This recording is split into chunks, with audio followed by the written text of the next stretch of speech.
ಆತ್ಮೀಯ H16 news ಅರ್ಥಾತ್ ಹೇ ಸೀತಾರಾಮಗೆ ಸ್ವಾಗತ. ನಾನು ನಿಮ್ಮವ MI ಅಥವಾ ಮಲ್ಲಪ್ಪ ಜೋತಾವಾರು. ಆದ್ಮೇಲೆ ಈಗ ತಾವು ದಿನ ಸುದ್ದಿಗಳನ್ನ ಅದರ ಜೊತೆಗೆ ವಿಶೇಷತೆಗಳನ್ನ ನೋಡ್ತಾ ಹೋಗಿ ವಿಶೇಷ ಈ ಮೊದಲನೇ ಸುದ್ದಿಯನ್ನು ನೋಡಿ. ನಿವೃತ್ತ ಯೋಧರಿಗೆ, ಗಡಿಯಲ್ಲಿ ದೇಶವನ್ನು ರಕ್ಷಣೆ ಮಾಡ್ತಾ ಇರ್ತಕ್ಕಂಥ ಯೋಧರಿಗೆ ನನ್ನ ನಿವೃತ್ತಿ ವೇತನದ ಹಣ ಮತ್ತು ನಾನು ಬಹಳ ವರ್ಷದ ಹಿಂದೆ ಒಂದು ಮನೆಯನ್ನು ಮಾರಿ ಅದನ್ನು ಬ್ಯಾಂಕಲ್ಲಿ ಇಟ್ಕೊಂಡಿದ್ದೆ.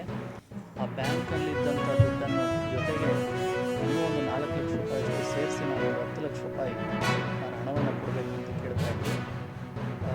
ಹಾಗಾಗಿ ಅವರ ಮನವಿಗೆ ಹೋಗ್ಬಿಟ್ಟು ಇವತ್ತು ನಾವು ಅವರಿಂದ 10 ಲಕ್ಷ ರೂಪಾಯಿಯನ್ನು ಸ್ವೀಕಾರ ಮಾಡಿದ್ವಿ. ಅದನ್ನು ಭಾರತ ಸರ್ಕಾರದ ನಿವೃತ್ತ ಯೋಧರ ಒಂದು ಕಲ್ಯಾಣ ನಿಧಿಗೆ ನಾವು ಅರ್ಪಿಸ್ತಿದ್ದೀವಿ. ಇದಲ್ಲದೆ ಮಾನ್ಯ ಕರ್ಬಸಮ್ಮ ಅವರು ನಮಗೆ ಅನೇಕ ಪತ್ರಗಳನ್ನು ಸರ್ಕಾರಕ್ಕೆ ಕಳಿಸ್ಕೊಡಿ ಅಂತೇಳಿ ಬರೆದಿದ್ದರು. ಅದರೊಳಗೆ ಅವ್ರ ವಿನಂತಿ ಏನು ಅಂತ ಹೇಳಿದ್ರೆ, ನಮಗೆ ದಯಾಮರಣಕ್ಕೆ ನೀವು ಅನುಮತಿ ಕೊಡಿಸ್ಬೇಕು ಸರ್ಕಾರದಿಂದ ಅಂತ. ಆ ಕಾರಣದಿಂದ ನಾನು ಕಳೆದ ವಾರ ಅದನ್ನು ವೈಯಕ್ತಿಕವಾಗಿ ಕೂಡ ಅವರ ತಂಗಿರ್ತಕ್ಕಂಥ ವೃದ್ಧಾಶ್ರಮಕ್ಕೆ ಭೇಟಿ ನೀಡಿ ಅವರಿಗೆ ಮಾತಾಡಿಸಿ ಲೀಗಲ್ ಪೊಸಿಷನ್ ಏನಿದೆ ಅಂತಕ್ಕಂಥದ್ದನ್ನ ಅವ್ರಿಗೆ ಮನವರಿಕೆ ಮಾಡಿ ಕೊಟ್ಟಿದ್ದಾರೆ. ಹಾಗಾಗಿ ಅವ್ರ ಮನವಿಗಳನ್ನೆಲ್ಲವನ್ನು ಕೂಡ ನಾವು ಈಗಾಗಲೇ ಸರ್ಕಾರಕ್ಕೆ ಮುಗಿಸಿದ್ದೇವೆ. ಇದು ಯಾಕೆ ಅತಿ ಮುಖ್ಯ ಇವತ್ತು ಅಂತ ಹೇಳಿದ್ರೆ, ದೇಶಕ್ಕೆ ದೇಶ ಪ್ರೇಮ ಅಂತಕ್ಕಂಥದ್ದು ಅತ್ಯಂತ ಮುಖ್ಯವಾದದ್ದು. ಎಲ್ಲರ ಭಾರತೀಯರ ಕರ್ತವ್ಯ ಕೂಡ ಅವರು. ಇಂಥ ಸಾರ್ವಜನಿಕರು ಮತ್ತು ದೇಶಾಭಿಮಾನಿಗಳು ಇನ್ನೂ ಹೆಚ್ಚಿನ ಸಂಖ್ಯೆಯಲ್ಲಿ ಮುಂದೆ ಬರಬೇಕು. ಸಹಾಯ ಮಾಡೋಕ್ಕಿಂತ ಹೆಚ್ಚಾಗಿ ದೇಶ ಪ್ರೇಮಕ್ಕೆ ಇದೊಂದು ಮಾದರಿ ಅಂತೇಳಿ ನಾನಂತೂ ಭಾವಿಸಿದ್ದೇನೆ. ಆ ಮುಖೇನ ನಮ್ಮ ದೇಶಕ್ಕೆ ನಾವು ಒಂದು ಗೌರವವನ್ನು ತರ್ತಕ್ಕಂಥ ಕೆಲಸವನ್ನು ನಾವೆಲ್ಲ ಮಾಡ್ತೇವೆ.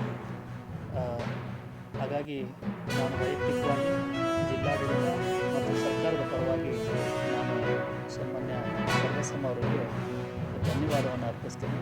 ಅವರು ನಮ್ಮೆಲ್ಲರಿಗೂ ಕೂಡ ಮಾದರಿ ಆಗಿದ್ದಾರೆ ಅಂತೇಳಿ ನಾನಂತೂ ಭಾವಿಸಿದ್ದೇನೆ. ಹಾಗಾಗಿ ಇವತ್ತು ಈ ಮುಖೇನ ಎಲ್ಲ ಸಾರ್ವಜನಿಕರಿಗೆ ಈ ಮಾಹಿತಿ ಹೋಗಿ ಅವರು ಕೂಡ ಕಾಂಟ್ರಿಬ್ಯೂಷನ್ ಮಾಡಿ ಅಂತ ಕೇಳೋದಿಲ್ಲ, ಅಟ್ಲೀಸ್ಟ್ ದೇಶ ಎಷ್ಟೆಷ್ಟು ಸಾಧ್ಯವೋ ಅಷ್ಟೆಷ್ಟು ಅವರು ದೇಶಕ್ಕೆ ಕೊಡುಗೆಯನ್ನು ಕೊಡಬೇಕು. ಕೇಂದ್ರ ಸರ್ಕಾರಕ್ಕೆ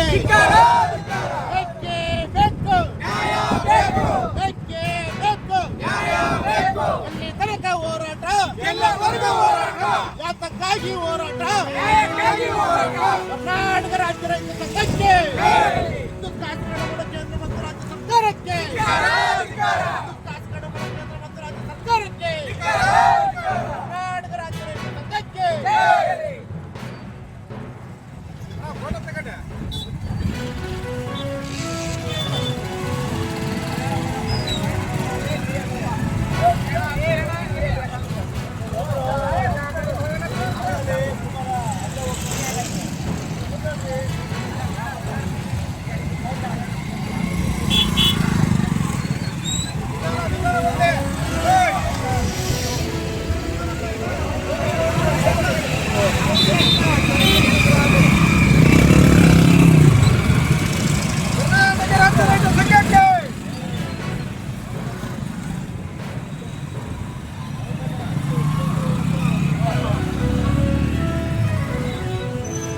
ವ್ಯವಹಾರ ಇರುವಂಥದ್ದು, ಸಂಬಂಧ ಇರುವಂಥದ್ದು, ಬೇರೆ ಬೇರೆ ಪಕ್ಷದವ್ರ ಜೊತೆ ಇರುವಂಥದ್ದು ನಾವು ಸಾಕಷ್ಟು ಉದಾಹರಣೆ ಕೊಡ್ಬೋದು. BJP ಕಾಂಗ್ರೆಸ್ ಜೊತೆ ಸಂಬಂಧ, ಕಾಂಗ್ರೆಸ್ದವ್ರು JDS ಜೊತೆ ಸಂಬಂಧ, ಹಿಂಗೆ ಇರ್ತಾ ಇರುವಂಥದ್ದು ಇದು ಹೊಸದೇನಲ್ಲ. ಅವರವರು ಮಾಡಬಾರ್ದತ್ತು ಎಲ್ಲಿ ಕಾನೂನದಲ್ಲಿಲ್ಲ, ಅವ್ರು ಮಾಡಿರ್ತಾರೆ. ವ್ಯವಹಾರದಲ್ಲಿನೂ ಮಾಡಿದ್ರೆ ತಪ್ಪೇನಿದೆ, ಅವ್ರು ಮಾಡಿರ್ಬೋದು. ಆದರೆ ರಾಜಕಾರಣದಲ್ಲಿ ಬಿಸ್ನೆಸ್ಸನ್ನೇ ತರಬಾರ್ದು, ಅದು ಹೊರಗಡೆನೇ ಇರಬೇಕು. ಅದು ಯಾವ್ದು ಅವ್ರ ವೈಯಕ್ತಿಕ ಜೀವನ, ವೈಯಕ್ತಿಕ ವ್ಯವಹಾರ, ವೈಯಕ್ತಿಕ ಸಂಬಂಧಗಳು ಪಕ್ಷದ ಚೌಕಟ್ಟಿನ ಒಳಗೆ ಬರಲಾರ್ದೇ ಹೊರಗಡೆ ಅವ್ರು ಏನು ಮಾಡ್ಕೋದ್ರು ಓಕೆ. ಆದರೆ ಯಾವುದೇ ರೀತಿಯಿಂದ ಅದರಿಂದ ರಾಜಕಾರಣಕ್ಕೆ ತೊಂದರೆ ಆಗ್ತದೆ.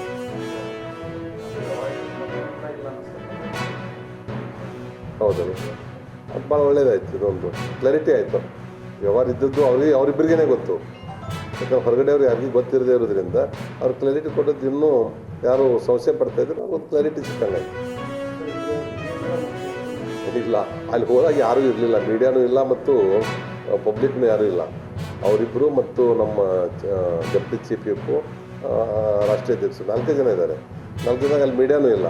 ಅವ್ರು ಯಾರು ಹೊರಗಡೆ ಇರುವಂಥವ್ರಲ್ಲ. ಚೀಮಾರಿ ಹಾಕಿರುವಂಥದ್ದು ಪೇಪರಲ್ಲಿ ಟಿ ವಿದಲ್ಲಿ ಮಾತ್ರ ಬಂದಿದೆ ಹೊರತು ಅಲ್ಲಿ ಅದಕ್ಕೆ ಯಾವುದೇ ರೀತಿಯಿಂದ ಪ್ರೂಫ್ ಇಲ್ಲ.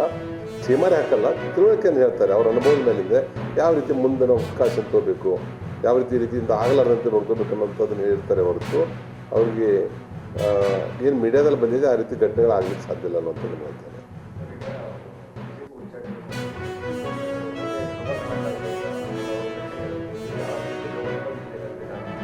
ಏನು ಅವ್ರ ವೈಯಕ್ತಿಕ ಅವ್ರದ್ದೇನೇ ಹೇಳಿಕೆ ಅದು ಇರ್ಬೋದು. ಆದರೆ ಶೋಭಾ ಕರಂದ್ಲಾಜೆ ಅವರನ್ನು ಸೀನಿಯರ್ ಲೀಡರ್ ಇದ್ದಾರೆ. ರಾಜ್ಯದಲ್ಲಿ MLA ಆಗಿ MLC ಆಗಿ ಮಂತ್ರಿಯಾಗಿ ಮತ್ತು ಪಕ್ಷದಲ್ಲಿನ ಸಹಿತ ಜನರಲ್ ಸೆಕ್ರೆಟರಿ ಕೆಲಸ ಮಾಡಿರುವಂಥವ್ರು ಇದ್ದಾರೆ. ಕೇಂದ್ರದಲ್ಲಿ ಮಂತ್ರಿ ಆಗಿರೋದ್ರಿಂದ ನೇರವಾಗಿಯೂ ಸಹಿತ ಅವ್ರು ಯಾರನ್ನೂ ಆಪಾದನೆಯನ್ನು ಮಾಡಲ್ಲ. ಎಲ್ಲರೂ ಸಹಿತ ಇದು ತಪ್ಪು ಗ್ರಾಹಕ ಆಗಿರ್ಬೋದು. ಬರುವಂಥ ದಿವಸ ಎಲ್ಲ ಸರಿ ಹೋಗುತ್ತೆ.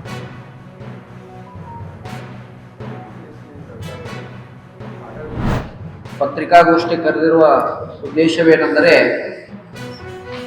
MRI ನಾಯಕ್ ಮೆಡಿಕಲ್ ಕಾಲೇಜ್ ವತಿಯಿಂದ ಪ್ರತಿ ವರ್ಷದಂತೆ ಈ ವರ್ಷವೂ ಕೂಡ ನಾವು ಅಂತಾರಾಷ್ಟ್ರೀಯ ಮಟ್ಟದ ಒಂದು ಕಾನ್ಫರೆನ್ಸನ್ನು ಹಮ್ಮಿಕೊಂಡಿದ್ದೇವೆ. MRN ಜ್ಞಾನ ಸಂಕೀರ್ಣ 2K26 ಅಂಥೇಳಿ ಇದೇ 26-27 ನಮ್ಮ ತೇಜಸ್ ಇಂಟರ್ನ್ಯಾಷನಲ್ ಎಜುಕೇಷನಲ್ ಇನ್ಸ್ಟಿಟ್ಯೂಷನ್ ಅಂಗಸಂಸ್ಥೆಯಾದಂಥ MRN ನಾಯಕ್ ಮೆಡಿಕಲ್ ಕಾಲೇಜಿನಲ್ಲಿ ಹಮ್ಮಿಕೊಂಡಿದ್ದು ಸುಮಾರು ಈ ಒಂದು ಅಂತಾರಾಷ್ಟ್ರೀಯ ಸಮ್ಮೇಳನಕ್ಕೆ ಈಗಾಗಲೇ 1100 ಮೇಲ್ಪಟ್ಟು ವಿದ್ಯಾರ್ಥಿಗಳು, ಶಿಕ್ಷಕರು ಹಾಗೂ ಪದವೀಧರರು ಹಾಗೂ ಪ್ರಾಕ್ಟೀಸ್ನರ್ ಕೂಡ ನೋಂದಣಿ ಮಾಡಿದ್ದಾರೆ. ಅದರಂತೆ ಈ ಪತ್ರಿಕಾ ಮುಖಾಂತರ ತಿಳಿಸುವುದೇನೆಂದರೆ ಕೇವಲ ನಾವು ಇದು ಒಂದು ಸೆಮಿನಾರ್ ಮಾಡದೆ ಹ್ಯಾಂಡ್ಸ್ ಆನ್ ಟ್ರೈನಿಂಗ್ ಅಂದರೆ ಒಂದು ರೋಗಿಯನ್ನು ವೇದಿಕೆ ಮೇಲೆ ಕರೆತಂದು ಆ ರೋಗಕ್ಕೆ ಯಾವ ರೀತಿಯಾಗಿ ಚಿಕಿತ್ಸೆ ನೀಡಬೇಕು, ಯಾವ ರೀತಿಯಾಗಿ ಟ್ರೀಟ್ಮೆಂಟ್ ಮಾಡ್ಬೇಕಂತ ಹೇಳಿ ತಜ್ಞ ವೈದ್ಯರಾದಂಥ ಸುಮಾರು ಕೇರಳ, ಮಹಾರಾಷ್ಟ್ರ ಹಾಗೂ ಗೋವಾದಿಂದ ಬೇರೆ ಬೇರೆ ತಜ್ಞ ವೈದ್ಯರು ಬರ್ತಾ ಇದ್ದಾರೆ. ತಾವೆಲ್ಲ ಇಲ್ಲಿವರೆಗೆ ಸುದ್ದಿಗಳನ್ನು ನೋಡಿದಿರಿ, ಜೊತೆಗೆ ವಿಶೇಷ ಘಟನೆಗಳನ್ನು ಸಹ ನೋಡಿದಿರಿ. ಅದು ನಿಮ್ಗೇನು ಅನ್ನಿಸ್ತು? ನಿಮಗೆ ಲೈಕ್ ಮಾಡಿರಿ, ಶೇರ್ ಮಾಡಿರಿ, ಕಾಮೆಂಟ್ ಮಾಡಿರಿ, ಜೊತೆಗೆ ಸಬ್ಸ್ಕ್ರೈಬ್ ನಿಲ್ಲಿಸ್ಬೇಡ್ರಿ.